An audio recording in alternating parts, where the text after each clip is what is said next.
What's going on, everyone? Lauren Sisler here with AL.com. We are heading into week 8 of the college football season. Another edition of Alabama SEC Insider here, brought to you by Keep Alabama Beautiful. And joining us to talk about Alabama's matchup against Mississippi State on the road, Michael Casagrande. What is up, big house? What?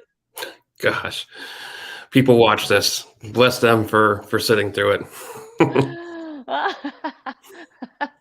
You're making me laugh. I was already going to laugh before we started because I could hear you drinking and breathing before we started this thing.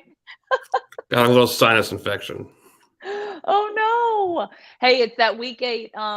It's that week 8 lull. I feel like when we get cruising through the season, it can be a little difficult to stay healthy, the immune system. So make sure you vitamin up, my buddy. All right, so let's get serious here. Can we get serious for a minute? Yeah, let's get serious and talk. Let's talk about some sports. Let's talk about some sports. All right. Well, Michael, I hope you do feel better. So Alabama went on the road. Mississippi State handled their business 49-9. Pretty good stuff. So we'll just start off the top. The Alabama Rebound, right? So you're coming off the loss to Texas A&M, and it was one of two things. You either go into that game and you come out of that game just emotionally drained, emotionally down, emotionally just like wind out of the sails, or you do the opposite, which is what they did, which is you hit the rebound button, you hit the reset button, and you go in and do what you did. So just your thoughts on the overall performance and what we saw from Alabama in this matchup on the road against Mississippi State. Yeah, no, it was an interesting game. It was, like I wrote last night, it was for a 49-9 game. It was a little bit more interesting, not necessarily as dramatic, but there was a lot that happened. From offensively, the big plays, they hit a couple of the big passing plays, not necessarily on deep balls that were thrown, but a lot of yards after contact, made a lot of plays happen after maybe shorter passes, some exciting plays. The Jamison Williams 75-yarder on the first play of the second half really showed off his speed. Mechie had that long touchdown on the first drive, and Brian Robinson, the one quick move on that screen pass touchdown in the third quarter. That was exciting, and defensively, that was so much interest was placed on how they would come back and play after that A&M, giving up as many yards to an A&M offense that wasn't as solid. Then you come against an offense like Mississippi State that throws it more, than anybody in the country. How would they held up to that? And Will Anderson, obviously, he responded with violence with his four sacks, and he was just all over the place. He was that guy that everyone expects to see. Scott Lashley, the former Alabama reserve offensive lineman, was on the business end of 3 of his sacks, getting beat off the edge by, either off the edge or through the middle by Will Anderson. Just a, incredible performance, 4 sacks, the most since Derek Thomas in 1988 in the game. So anytime you get his name invoked, you're having a pretty good game. But yeah, they kept him out of the end zone. State was able to move the ball between the 20s, but couldn't score, never scored a touchdown, 3 field goals, 3 interceptions. So it was an interesting game. A lot seemed to happen for a game that was, decided by 40 points. Yeah, and, just kind of, the all-encompassing storyline there, certainly, an all-around strong performance from them. And talking specifically about Will Anderson, you talk about that historic performance, and like you said, when you bring up Derek Thomas in the same sentence, things are pretty darn good, and that goes back to that game in which he had 5. That was back in 1988 you mentioned, against Texas A&M. So very crucial there. And one thing that Anderson talked about this week, and just talking about just the preparation, because I think there was a massive letdown against Texas A&M. And he said, we had to go back to the drawing board, and we didn't prepare enough before Texas A&M. And so they kind of took the defense taking the onus on themselves. And he said, we went to the drawing board, we watched film together. We saw how we could better affect the quarterback. And especially, as you said, in this air raid offense, how can you better affect the quarterback going up against something maybe they're not as accustomed or acclimated to going up against, and handling their business? And so just kind of from that perspective, just Will Anderson's ability and leadership to take the onus, to take the ownership.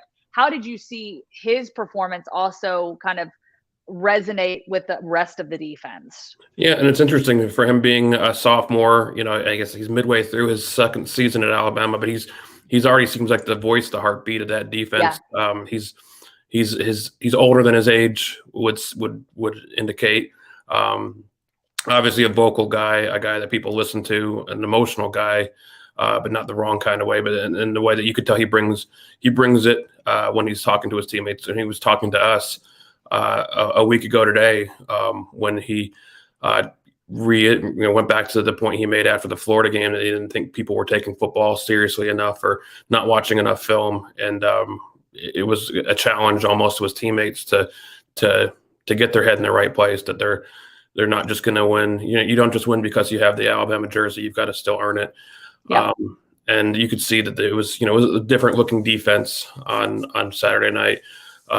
You weren't sure how many times you could get to a Mississippi State quarterback, because typically with their passing game, it's kind of a quick snap, quick fire, quick release. They're not really giving you too much time in the pocket. And Will Anderson really doesn't need that much time to get there, whether it's, it could be a shorter pass. He was constantly, and Will Rogers, I think I read this morning, he had a sprained AC joint in his throwing arm on one of the hits. And I think it wasn't even Anderson on that hit, but they were in the backfield the whole night, making his life miserable. And that was definitely a thing that the pass rush was non-existent or very little against A&M. So I think that answered that question. Yeah, and I think you hit on it when you talk about the explosive plays. John Mechie, 46 yards in the first quarter for the touchdown from Bryce Young, really the longest reception in the year. And I think that's kind of been a knock on this team, is like, hey, your Jalen Waddles and Devontae Smiths and the explosive plays that they were able to spin off last year, and we just haven't seen that. And Mechie has not quite been the guy that maybe people thought. With that being said, and then Jamison Williams, right? You got someone that he ended up having the 75-yard, scoring play there in the second half of the game. So, just kind of adding those dynamic plays, in many ways, Michael, again, Alabama, of course, doesn't want to take a loss, but you take a loss to a Texas A&M team in the fashion that you did.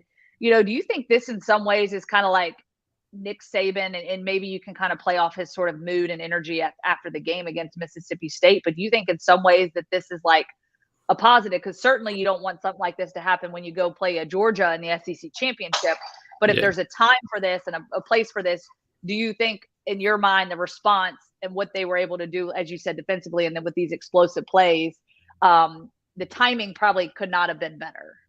Yeah, and the timing, and also the circumstance of the fact that A&M already has 2 conference losses, so that Alabama loss didn't put them behind A&M in the standings in terms of the West Division and the ability to play in the SEC championship game. So maybe, in a weird way, that was the best case scenario. And wake up call, like we have a wake up call, right? Yeah, and I think they got it, and I think it's fair to say they needed it. You could tell at certain points this season it didn't seem to have the same sharpness, the same feel of an Alabama team of from last year, from years past. Even when they would lose games, it didn't seem like they had the same issues that they had, at times against Florida when they still won the game, and then A&M when they ultimately lost the game. So,